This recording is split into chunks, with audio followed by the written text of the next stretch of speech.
warahmatullahi wabarakatuh. Halo teachers homeschool tunas bangsa. Saya mau sharing tentang seni mengajar ala aktif mandiri dan my life book di homeschool tunas bangsa. Kenapa ini menjadi penting, seni mengajar ini? Karena dari kemampuan para guru untuk melakukan cara mengajar yang aktif mandiri dan sesuai dengan my life book, kita akan menciptakan anak-anak yang kritis, yang kreatif, mempunyai nalar, dan kegiatan belajar itu menjadi efektif serta efisien. Yang pertama adalah berikan kemandirian. Ajarkan anak untuk mengambil inisiatif dalam pembelajaran mereka sendiri. Berikan mereka tanggung jawab untuk merencanakan, mengorganisir, dan mengelola waktu mereka sendiri. Oke, contohnya gini, misalnya untuk anak PG sampai kelas 3 SD, guru-guru atau teachers bisa mulai dengan bertanya, hari ini kita mau ngapain? Hari ini kita belajar apa? Hari ini kegiatan kita apa? Seperti itu. Beda ketika guru bertanya seperti itu dengan guru yang hari ini kita belajar agama ya, gitu. Contohnya seperti itu. Hari ini kita belajar bahasa Indonesia ya, hari ini kita belajar bahasa Inggris ya. Itu keadaannya akan sangat berbeda meskipun pada dasarnya sama aja kegiatannya, dan baik guru maupun anak-anaknya sudah tahu saat itu jadwalnya kegiatan belajarnya misalnya sedang bahasa Inggris, misalnya sedang bahasa Indonesia, atau misalnya sedang PPKN seperti itu. Tapi ketika kita bertanya, hari ini kita kegiatannya apa ya? Gitu, kemudian anak-anak menjawab, hari ini kita belajar bahasa Inggris pun, tubuh akan mengartikan kondisi seperti itu kita sedang membuat keputusan, bukan sedang didikte oleh orang lain atau sedang disuruh oleh orang lain. Ketika guru bilang seperti ini, hari ini kita belajar bahasa Inggris ya, gitu. Ketika guru mengatakan hal seperti itu tanpa pengkondisian tanya jawab dulu dengan peserta didiknya, tubuh akan mengartikannya sebagai suruhan atau sebagai tugas. Nah, disitulah cikal bakal di mana anak menjadi tidak kritis dan menjadi pasif, karena sudah terbiasa apa-apa tuh dikontrol, apa-apa itu didikte, apa-apa itu keadaannya pasif, saya itu cuma objek gitu. Untuk kelas 4, 5, 6 SD, SMP dan SMA itu sebenarnya mirip-mirip, karena anak seusia ini itu sudah mulai nalar dan sudah mulai tahu saya tuh harus ngapain. Mereka juga cenderung sudah hafal aku harus ngapain nih, karena polanya kan udah kebentuk ya dari mereka kecil, dari mereka PG, kemudian TK, SD, mereka sudah tahu pola. Akhirnya pas di kelas 4, 5, 6 dan seterusnya, mereka sudah paham pola belajarnya atau alur belajarnya. Nah, itu bisa dimulai dengan salah satu caranya bisa dengan morning journaling. Mereka menuliskan apa yang ingin mereka lakukan hari ini. Karena dengan morning journaling, pertama mereka jadi mindful, benar-benar aware, sadar yang mereka lakukan itu apa. Dengan kita menulis, kita memutuskan kita mau apa. Terus cara yang kedua, mereka bisa ditunjukkan platform e-learningnya. Gurunya ngasih tahu hari ini mau belajar yang mana nih gitu. Terus mereka bisa menunjuk pelajaran mana duluan yang mereka mau pelajari. Misalnya kalau kasusnya guru mata pelajaran yang bersangkutan itu sedang mengajar di kelas yang lain, dan kalau saat yang bersamaan anaknya memang bisa mengerjakan secara mandiri dari tahapan-tahapan belajar dan materi yang disiapkan di platform e-learningnya, dipersilakan saja mereka untuk eksplor sendiri gitu. Kita percayakan kalau mereka memang sanggup mengerjakannya. Nanti tinggal saat jam guru yang mata pelajaran yang anak itu pilih dan tidak bersama gurunya, itu bisa dicek hasil belajarnya. Kalau memang perlu ada yang diperbaiki, ya tinggal didiskusikan pada saat jam pelajaran di minggu depan atau saat di grup kelas gitu. Anak-anak tidak harus menunggu gurunya ready apa tidak gitu. Jadi kalau menurut mereka ready untuk belajar saat itu di mata pelajaran itu tanpa bantuan guru, kita persilahkan, kita percayakan, kita berikan kesempatannya. Itu hak mereka. Dan untuk SMP dan SMA, kalau mereka itu sebisa mungkin guru sangat meminimalisir yang namanya mendatangi kelas. Kalau mereka tuh cenderung udah tahu mau ngapain, mereka sudah punya ritme, mereka mau kemana, mereka mau apa gitu, itu cenderung mereka sudah tahu. Yang penting saat di awal kita sudah ada pengkondisian, cara belajarnya seperti ini, diingat ingatkan tujuan akhir mereka apa sesuai dengan harapan mereka, kapan diskusinya, buat apa diskusi, terus kapan evaluasi, yang dinilai seperti apa, tujuan akhir atau kompetensi pencapaiannya seperti apa. Mereka kalau di awal sudah dikasih tahu seperti itu, mereka sebenarnya sudah tahu sampai nanti akhir periode belajar sudah tahu harus apa. Pasang surutnya motivasi ketika mungkin mereka saat belajar lagi semangat atau tidak semangat, lagi termotivasi atau tidak termotivasi, itu sangat amat wajar. Kita jangan terlalu keras sama mereka, dan mereka tidak perlu terlalu keras sama diri sendiri untuk selalu menampilkan yang optimal. Jadi mereka boleh take a break kalau memang lagi tidak bersemangat di suatu mata pelajaran atau suatu bidang. It's okay, kamu bisa memilih. They can choose another matkul. Mereka bisa memilih mana yang lagi termotivasi. Selama semua itu masih di dalam koridor visi misi mereka, it's okay. Beri mereka kesempatan dan kepercayaan. That's their life. Tugas kita hanyalah membimbing dan mengingatkan. Membimbing dan mengingatkan bukan berarti kita nggak peduli anaknya ngerjain apa enggak. Bukan seperti itu. Jadi tugas kita adalah memastikan they still remember their vision. Kita jelaskan dampaknya kalau misalnya kalau terlalu berlarut tidak bersemangat, bagaimana kalau terlalu keras juga sama diri sendiri, dan dari hasil belajar ini nanti mau dibawa kemana, mana yang mungkin nggak terlalu penting, mana yang sangat penting, nanti akan mereka kerjain apa enggak, itu sudah tanggung jawabnya mereka. Yang penting kita selalu mengingatkan dengan sabar, dan jangan sampai teachersnya malah personal ketika anaknya memang saat itu belum bersemangat atau pendekatan yang kita lakukan belum pas. Guru itu harus selalu profesional terhadap anaknya dan selalu objektif. Jangan sampai terbawa emosi. Misalnya anak ini dibilangnya anak ini nggak berinisiatif, anak ini nggak bersemangat, hanya karena dari satu matkul yang kita ajar mereka lagi nggak termotivasi. Dan apakah yang sedang kita ajar itu harus semaksimal itu pembelajarannya. Jadi harus pintar-pintar gurunya melihat anak ini lagi kenapa, kalau misalnya lagi tidak bersemangat, arah tujuan belajarnya nanti mau kemana, sehingga kita tahu ya kita push untuk kita ingatkan atau yang kita remind itu yang mana. Yang kedua adalah berikan pilihan. Biarkan anak memilih topik atau proyek yang mereka minati. Ini akan meningkatkan motivasi mereka untuk belajar dan mengembangkan minat mereka. Oke, jadi yang namanya motivasi itu adalah sebuah skill atau sebuah keterampilan, di mana motivasi ini bisa terbentuk dan terasah kalau anak terbiasa membuat keputusan terhadap apa yang ingin mereka lakukan. Caranya supaya anak termotivasi atau berinisiatif, kemudian mereka nalar, itu harus dibiasakan membuat keputusan. Ya, caranya seperti yang sudah dijalankan oleh teachers di Homeschool Tunas Bangsa. Mereka bisa memilih topik mana yang mau dijadikan bahan presentasi untuk ditampilkan di acara production. Itu sudah great banget, dan untuk anak SMA-nya juga sudah berjalan. Mereka memilih kasus mereka sendiri dari topik yang mereka sukai. Yang ketiga, beri akses ke sumber daya. Pastikan bahwa anak memiliki akses ke buku, sumber daya online, dan alat yang mereka butuhkan untuk belajar secara mandiri. Nah, ini dia tugas guru yang penting juga, yaitu memberikan referensi atau akses ke sumber daya agar mereka tuh punya banyak pilihan untuk memenuhi pemahaman belajarnya.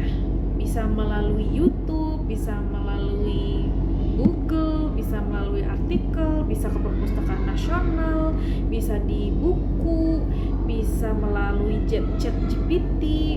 Berikan sebanyak mungkin. Nah, bagaimana gurunya supaya tahu banyak referensi seperti itu? Gurunya juga harus rajin explore supaya kita sendiri bisa membimbing anak-anak kita bahwa banyak banget referensi sumber supaya kamu bisa memahami materi yang sedang kamu dalami. Mereka juga bisa belajar melalui platform online seperti ShareSkill, Udemy Class, dan masih banyak lagi. Ada yang berbayar dan tidak berbayar. Pastikan guru membekali mereka dengan semua pilihan itu. Jadi biarkan anak yang memilih, kita memberikan referensi. Yang keempat, dorong pertanyaan. Ajarkan anak untuk bertanya dan mencari jawaban sendiri. Dorong mereka untuk mengeksplorasi pertanyaan yang mereka miliki dan mencari sumber informasi. Nah, ketika anak-anak punya pertanyaan seperti itu, pastikan kita arahkan mereka ke sumber daya. Coba kamu searching, kamu bisa dapat jawabannya. Atau ketika kita bertanya, mereka bilang, aku nggak tahu. Nah, kalau nggak tahu, kamu gimana caranya supaya tahu? Gitu. Jadi dipancing, gimana caranya supaya tahu? Bisa tanya kemana? Karena sekarang ilmu itu sangat mudah diakses. Tinggal hati-hati apakah ilmu yang diambil itu akurat atau tidak. Yang kelima, bantu membuat rencana belajar. Bantu anak membuat jadwal atau rencana belajar mereka sendiri. Ini dapat membantu mereka mengatur waktu dengan baik dan mengatur prioritas. Nah, di sini gurunya harus juga punya contoh. Seperti misalnya bagaimana cara mengelola waktu bekerja, waktu di rumah, kemudian waktu bersosialisasi di luar, seperti itu. Nah, itu gurunya bisa memberikan contoh seperti itu. Atau contoh-contoh yang ada di internet seperti di Pinterest.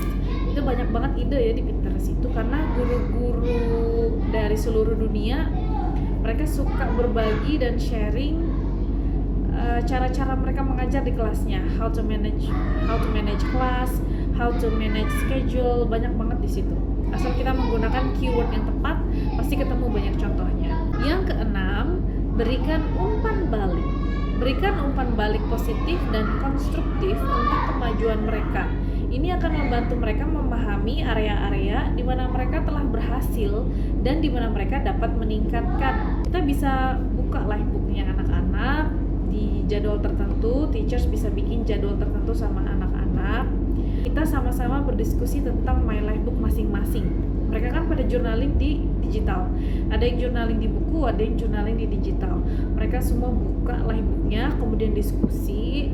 Kita kayak semacam reflection atau evaluasi, mana nih yang masih kurang, mana yang sudah bagus, mana yang perlu ditingkatkan, apa yang harus dilakukan kalau sudah bagus, apa yang dilakukan kalau itu perlu ditingkatkan, apa yang harus dilakukan kalau masih kurang, kenapa ini bagus, kenapa ini kok bisa berhasil, kenapa ini kok bisa masih kurang, kenapa yang ini perlu ditingkatkan. Yang ketujuh, biarkan mereka mengajarkan orang lain.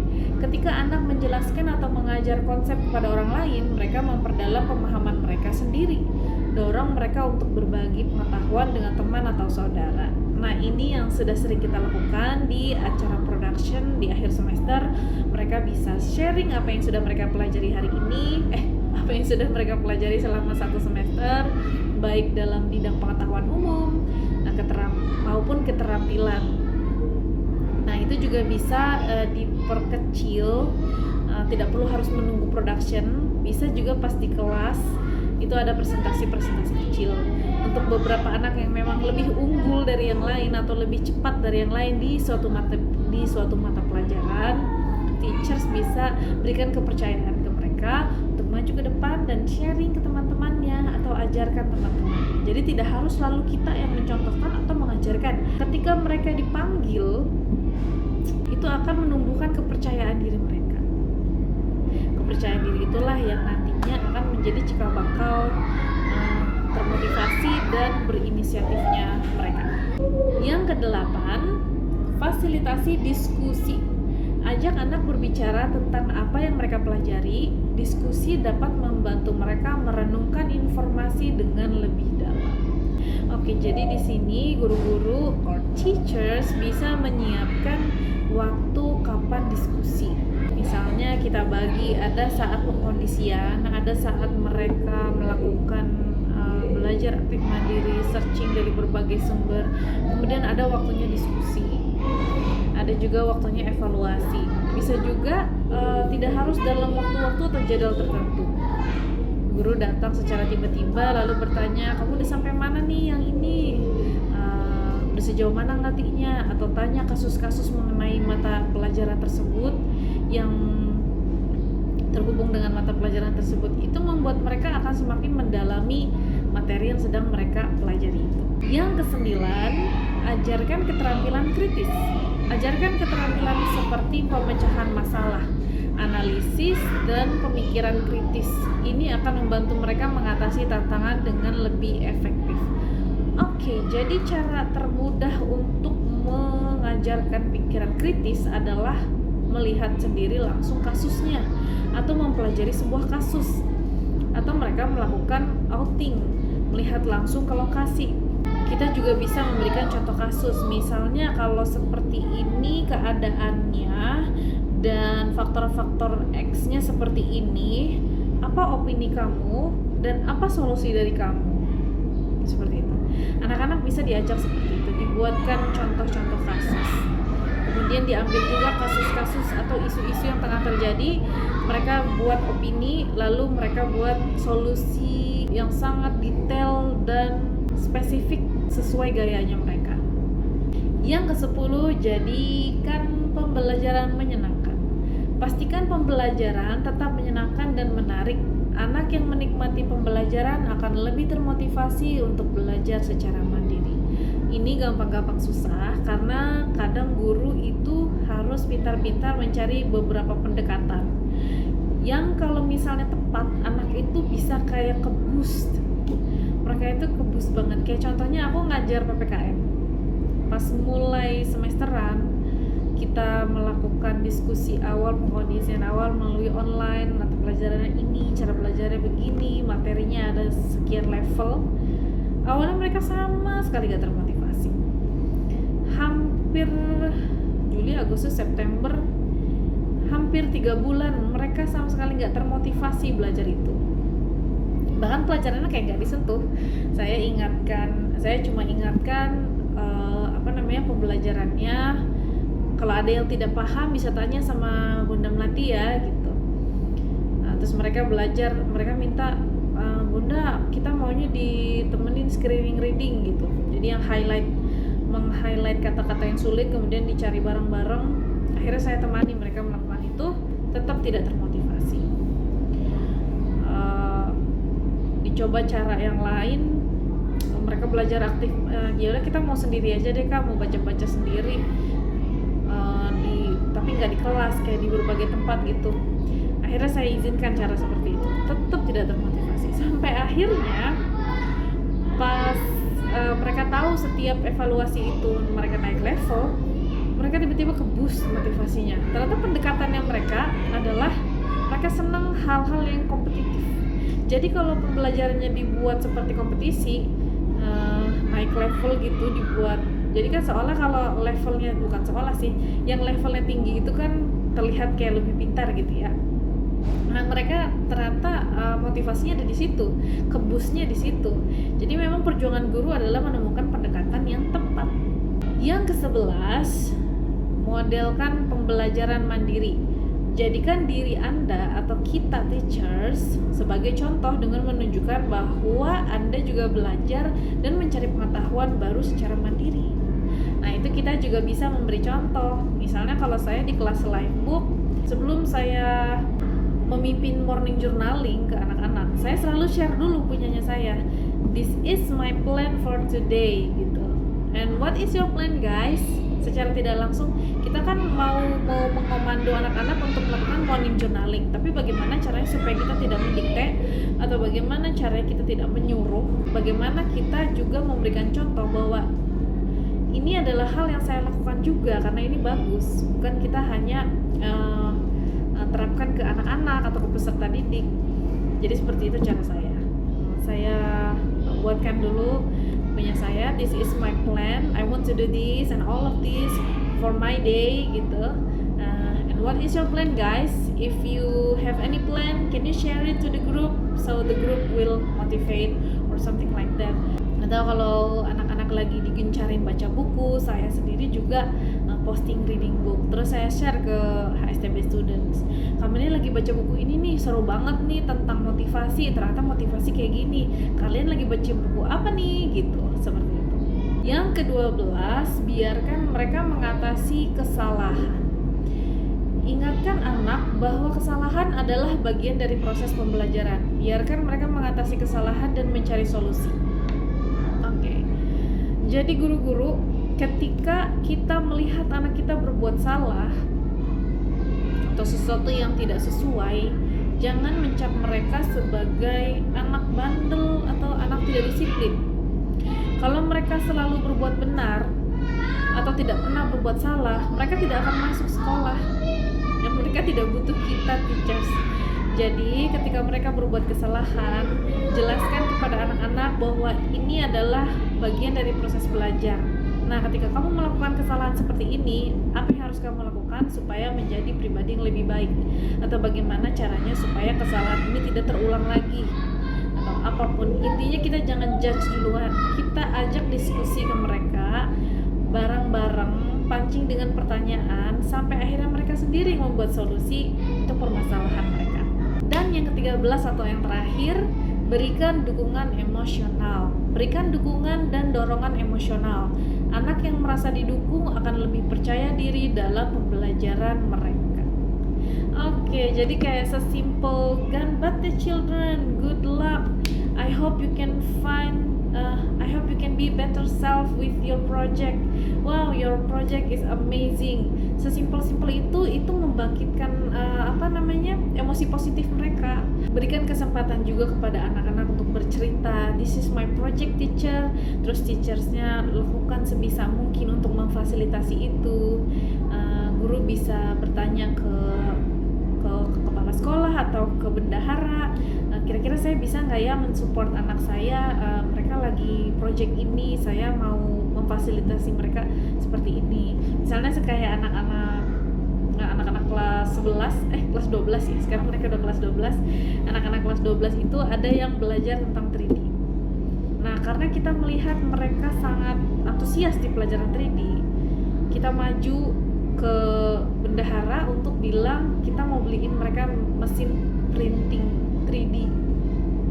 Dan akhirnya mereka disupport juga oleh pendiri Homeschool Tunas Bangsa untuk jualan di Mall Merchant Hype Station.